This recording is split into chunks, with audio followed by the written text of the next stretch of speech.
they're over the top in modern living, and shopping is an aspect of modern living. It's very much in the head, also emotional, trying to fill in a like a hole of sorts. So this is what I did. This is what we always do in homeopathy. Other than using a protocol, now I don't have a specific protocol for this, other than automatically I would think first of Nux Vomica. But we go to our meta repertory, and I like Robin Murphy's. This is the 4th edition. And so for those of you who don't own one of these, it can be very useful. It's not going to give you exactly what you're looking for. It's going to give you a pathway. It's going to give you some ideas. It will open up your world as to see what the suffering of humanity encompasses. So I go to the mind section, which is in the very beginning of this particular book. And in the mind section, I looked under greedy, avarice. And I went to page 150. And on page 150, do I have it here? I had it marked. Avarice, greedy. There are a lot of remedies here. Lots of remedies to choose from. And so for those of you who don't know anything about a repertory, these are not sentences. These are simply a list of homeopathic medicines categorized by their frequency in their use. So if you see them in bold or underlined, they're more often to be the medicine that can be of the greatest use. So I'm going to show you, if I can, I don't know if I'm going to be able to, I always have a hard time doing it because I'm doing it backwards. Greedy. Now, greedy is kind of a broad statement, isn't it? Because it doesn't mean that somebody is shopping heavily. I'm going to show you from this right here. Can you see that? Greedy. See all those medicines that are there listed? Now, greedy is only one word we would consider. It's not the whole picture because we don't have a statement or a rubric in this book that tells us exactly what to use for shopping addictions. So we have to kind of go around it. Another one is on page 135, which is a fear of poverty. Again, a shopping addiction doesn't mean that someone will have a fear of poverty or that they have one. It's simply a piece of the picture. And that's on page 135 of our repertory. And again, a very large rubric with lots of remedies to be considered. Then we also have spending in order to not be short of money in the future. Now, that's getting closer if that happens to be the reason that the person is has a shopping addiction. And my friends, there are only 3 remedies in that rubric. Arsenicum album, Stana metallicum, and, yes, my friends, Nux Vomica.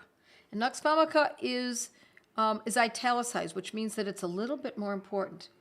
Spending in order to not be short of money in the future. Nux Vomica. Now, I have to say that because of what we all went through in the last 3 years, there was a lot of fear of what was going to come of the economy, and people hoarded.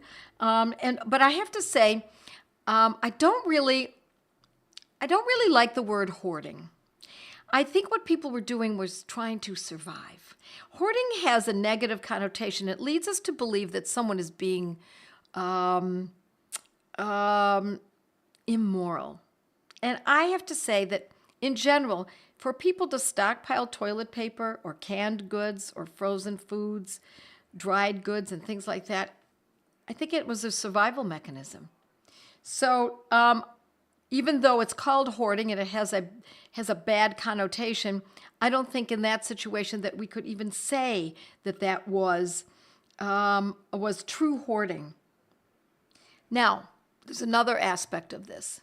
Because when we say that someone has an addiction, especially to be a behavioral addiction, not an addiction to a psychotropic drug or a synthetic drug that is prescribed, and more often than not, that is one of the great addictions of our society, is addictions to synthetic prescribed drugs.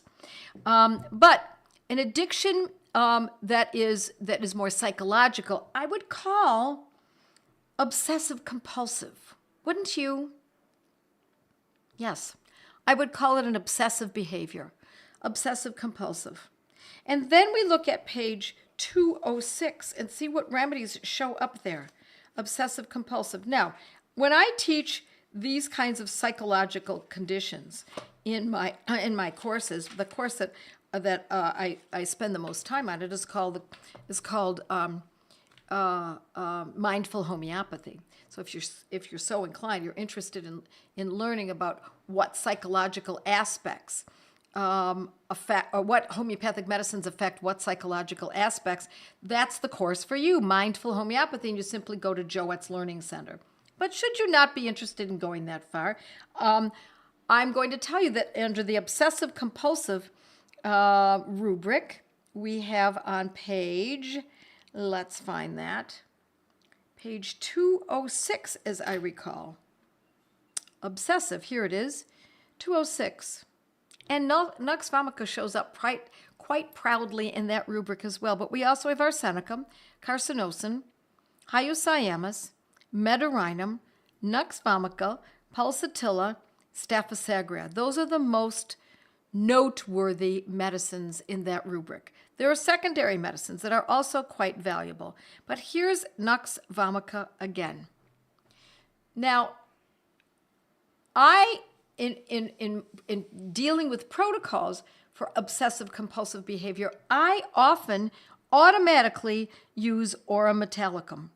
And that is a protocol that I gleaned from having worked side by side with the doctors Banerjee in Calcutta years ago. And I'm looking here at this rubric, and aurum is in there, but it's not a very noteworthy remedy here. But Nux vomica again. That obsessive compulsive, that's a very broad statement. It is broad. And we want something, if we possibly can, addiction to shopping. So we have to kind of patchwork this together and make it work in a way that will eventually represent the person that we're thinking about, that we want to help. Now here's another way we can look at this, my friends. Yeah, you're right, Tara. Arsenicum album shows up a lot. You bet. Arsenicum album's a very good one. So let's look at it from a different point of view. Why does that person have addictions to shopping, an addiction to shopping? From a broken heart? Could it be that they just went through a divorce? And this is a kind of a boomerang effect? In that case, I always think of hyoscyamus, and there it is under obsessive compulsive in that rubric. Hyoscyamus is a great medicine for a broken heart and jealousy that's often related to something like that.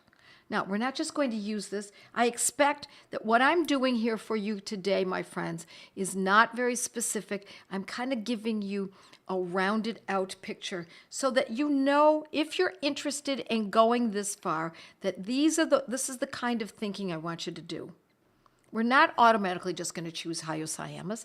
We're also not automatically going to choose Nux vomica. Instead, we're going to look in these rubrics and see and piece it apart, pull it apart. Hyoscyamus, H-Y-O-S. Somebody will write it in there for you, is the abbreviation, hyoscyamus. How about if someone has an addiction to shopping because they've been shamed? They lost their job. They were made to feel foolish. They feel obsequious to others.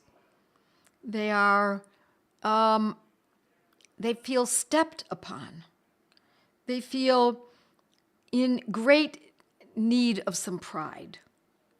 And on the other hand, the shopping can fulfill that to a certain degree. Then I would think, if there's shame involved, embarrassment, social embarrassment, feeling less than, because there was recently, especially recent, but it doesn't have to be recent, perhaps they were even abused, maybe even maybe a rape victim, maybe someone who's been abused by a boss, a neighbor, a spouse, a parent, And now the boomerang effect is compulsive shopping. If you see something that tight, we're going to think of another medicine. Staphysagria. You got it, Carenza. You got it. You're absolutely right. Right on the mark. Staphysagria. Staphysagria. Somebody asked me to spell hyoscyamus, and I couldn't do it. I'm just doing the abbreviation, but you'll find it if you look at HYOS. Yes, Staphysagria. What if this shopping addiction is a desire for love and attention from someone or from many people, a number of people, a desire to be loved? Now, everyone has a desire to be loved. And let me go back and say we've all had the sensation of being shamed.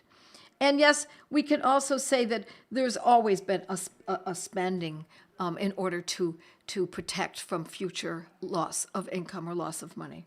All of these fit. What we're talking about is for many humans across the board. It's part of the human experience to a certain degree. But when we see that any one of these becomes paramount in someone's life, the desire to be loved, the desire to be paid attention to, a child who needs more affection from the parent and can't get it. Oh, look at you, Katie. Yeah. Pulsatilla. Pulsatilla, P-U-L-S-A-T-I-L-L, T-I-L-L-A, pulsatilla. You bet. A desire for love, aside from what's expected of us as human beings, right? How about if there is an aspect of this where the person feels as though the world is such a toxic place. It's so, toothpaste is toxic, and the sprays on foods are toxic, and the media is toxic, and the neighbors sprayed the lawn with pesticides. Everything's toxic. What a world we live in. And the air is not clean, and et cetera, et cetera. What would we say? Yes, my friends, look at you, Judy. You bet. You bet. Tara, you bet. Arsenicum album. Arsenicum album could be a very good medicine for addictions to shopping when it's related to someone who is feeling that toxicity. Now, let me also say parenthetically, there are a lot of toxins in the world, and it's now more than ever. On the other hand, my friends, we have something special here. We have homeopathy. We have a medicine that has the ability to uproot conditions that conventional medicine can't even imagine. I just met with a lovely student of mine whose daughter was my client for a few years, who had very, very serious allergies, anaphylaxis reactions. She couldn't eat this, she couldn't go here, she couldn't smell that, she couldn't be around this.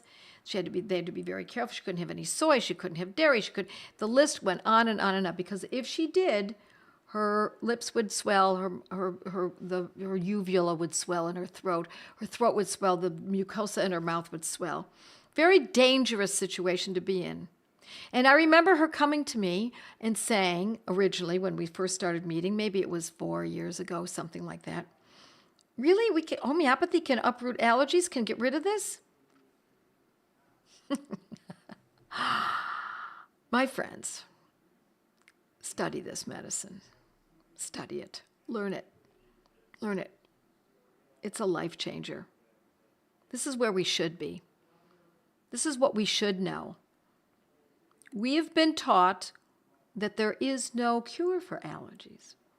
We've been taught that if you get a MRSA infection coursing through your veins, you'll have it forever. We've been taught that there's nothing that can be done for rheumatoid arthritis. We've been taught that fevers are dangerous in childhood illnesses. We've been taught that for every disease there is a synthetic patented drug. It's the opposite, my friends. It's the opposite. Remedy for morbid thoughts because of all the toxic stuff in modern life? Yes, Alice. Arsenicum album is certainly a possibility. Now, when I tell you, when I give you these hints, this information, I don't expect you to go and just take arsenicum album, just call it a day, and Bob's your uncle. No, I don't want you to do that. I want you to crack open your materia medica, whether it's my materia medica or it's a more in-depth one, or if you don't own one, then by all means, I want you to go online and read the free materia medicas. There are plenty of them. Tara says, my husband had allergies for 40 years. After 4 months of remedies, homeopathic remedies, he is now hay fever free. That's the way it works. Now, does it mean that it's a complete cure? Does it mean that he'll never, ever have a response again? No, no, no. He might have a little, but we're looking for 3 magic markers. I talk about these 3 magic markers all the time. Less intensity to the symptoms, lasting for a shorter period of time, and a larger space between each episode. And that's how we know that the medicine is acting. If we can follow any one of those 3 or 2 of them or all 3 of them, we know that we're using the right medicine and we're moving it along. We're going to undo. I used to have this image in my mind when I work with clients, as though I was putting my hands on their shoulders and turning them in the direction in whence they came. It used to be that the hay fever was a little less, but then I had pneumonia and I got antibiotic and antibiotic and antibiotic, and then it got worse. So let's go past before the pneumonia. And before the pneumonia, I got this bee sting, and I went to the emergency room, and I was given steroid. Okay, let's go further back. And then before that, I used to have these stomach aches, and I would get these drugs for stomach ache. And I had ear infections, and I was given antibiotics. And if we look at the timeline, what was the cause of all the disease, my friends? Now, I'm not saying that we don't have genetics. These are epigenetics. He said, we get what we've already got, whatever the condition is that we in our family or that we ourselves have inherited. Mom, dad, grandma, grandpa behind us. Whatever they had, there's a mix of that. That an ability to play the piano like a champ, great ability to understand math and calculations, but hay fever and some eczema here. So we get all that beautiful mixture of all that gorgeous DNA when the little sperm meets the egg, and we create this human being with these genetics. Now, if the baby is born to a mother who's not taking drugs, and it can be a home birth, and it can be an unmedicated birth, and the mom was eating good foods that she made herself, and then she nursed her baby extensively, 2 years, 3 years. And then the food that she gives the baby is as pure as she can find, and she makes it herself. And she stays away from all of the medicaments that our society has been bamboozled into using. Then the epigenetics don't really glom on quite so much. Yes, they're going to be the next door neighbor who sprays pesticides, and yes, there's going to be this or that, but we try to cut back on that as much as we possibly can and keep it as clean as possible. So, I don't fear the toxins. I'm going to tell you, I used to. I no longer fear that because it's important that we understand this medicine, and when we start fearing toxins, as this woman just said so well, morbid thoughts because of all the toxic stuff in modern life, it's often arsenicum album. But I urge you, Alice, and all of those of you who are thinking of this, read your materia medica and make sure arsenicum album fits. Compromised flora. You're right, Mariah. Compromised flora. Now, how could somebody get a compromised flora? How that could happen? Could it have anything to do with antibiotics, birth control pills, steroids? What do you think? Could it be any of those things? And then added on top of that, the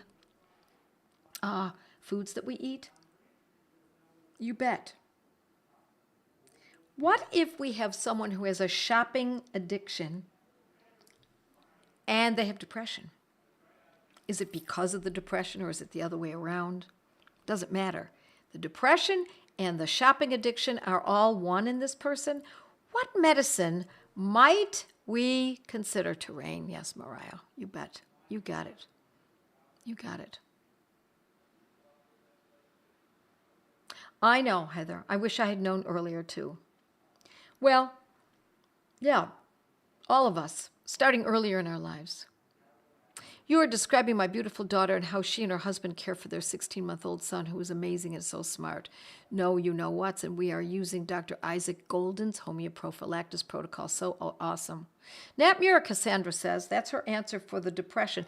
Natmure is a great medicine for depression. Absolutely. Yep. Appendectomy, your file cabinet of viral memory is removed. Can Nux vomica help with toxins? Arsenicum album didn't work for me. Yes, it can, but it depends on what you mean by toxins. And you're depending on what it is. What are the symptoms? Are we talking about someone who has a gut problem where there's obstinate constipation? Is it someone who is drinking too much alcohol or eating too many foods that are of modern sort? Yes. What do we think? Depression? Tell me about depression and the possibility of using a medicine that could be associated with shopping addictions and depression.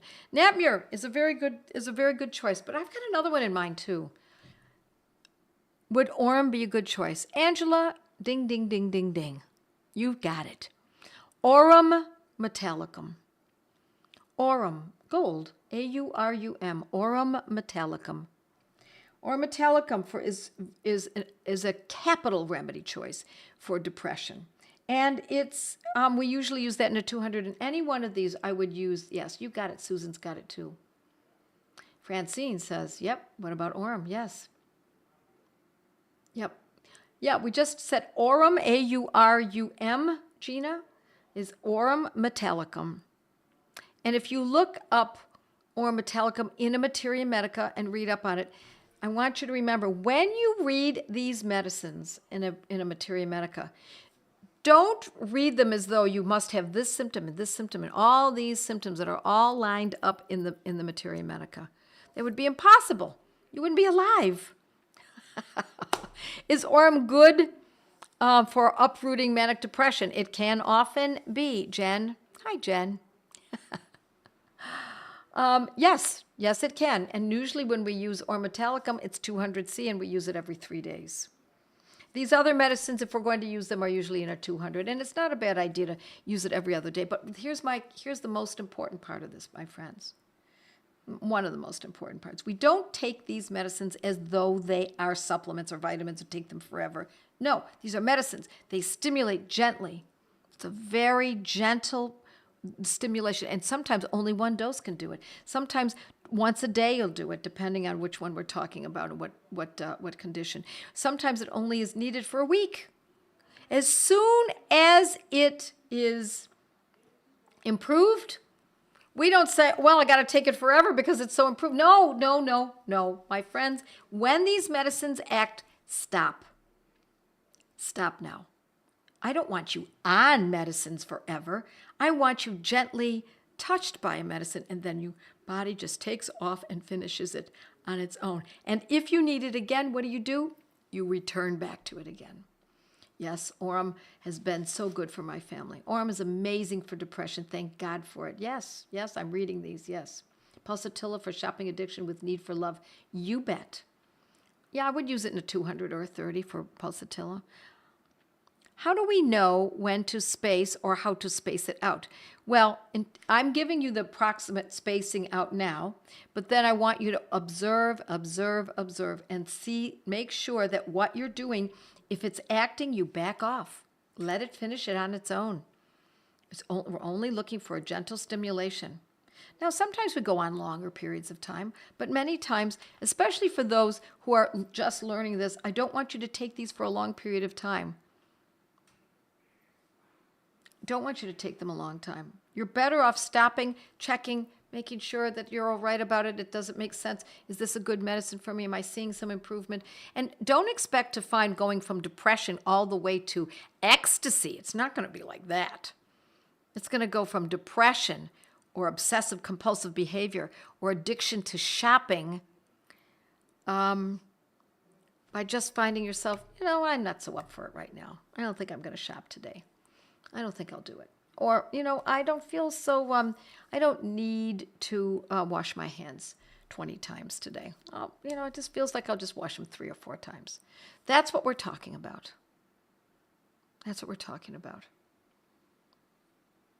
So addictions to shopping, there are many ways to approach this. I'm giving you the tip of the iceberg, my friends. There's much more. But should you be interested in psychological conditions that can be addressed with homeopathy, such as aurum metallicum and pulsatilla and nux vomica, Staph sagria, arsenicum, check out Joette's Learning Center and go to the courses. Take a look at the courses and scroll down and go to Mindful Homeopathy. Okay, my friends, I'm going to dash off. I've got a big group tonight that I'm going to be teaching. And so if you're not studying with us in our gateway, do consider it. And meanwhile, like, share, comment, and subscribe.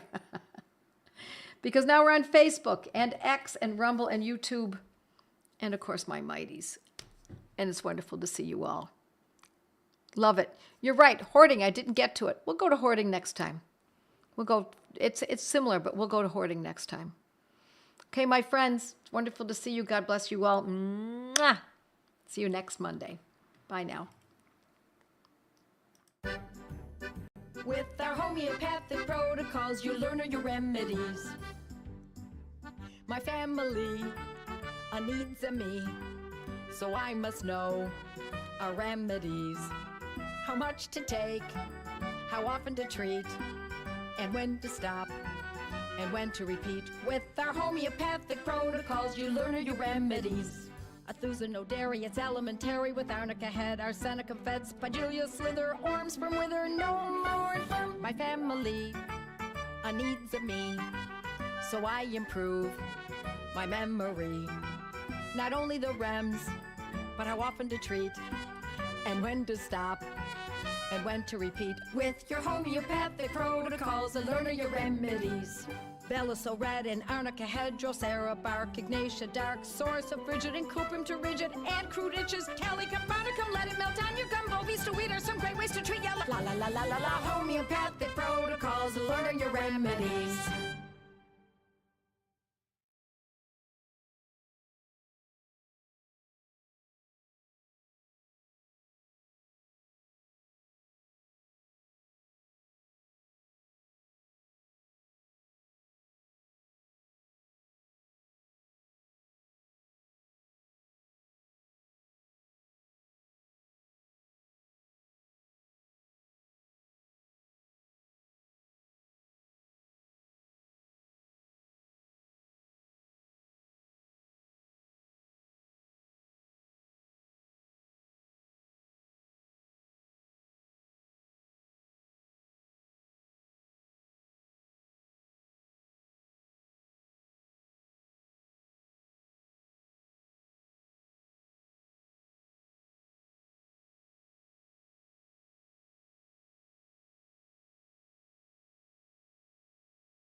With our homeopathic protocols, you learn your remedies. My family needs me, so I must know our remedies. How much to take, how often to treat, and when to stop, and when to repeat. With our homeopathic protocols, you learn your remedies. Athusa no dairy, it's elementary. With arnica head, arsenicum fed, spigelia slither, orms from wither, no more. My family needs me, so I improve my memory. Not only the rems, but how often to treat, and when to stop, and when to repeat. With your homeopathic protocols, learn your remedies. Bella so red and arnica head, drosera bark, ignatia dark, source of frigid and cuprum to rigid, and crude itches, calicum, barnicum, let it melt on your gumbo, to weed are some great ways to treat ya. La la la la la la, homeopathic protocols, learn your remedies.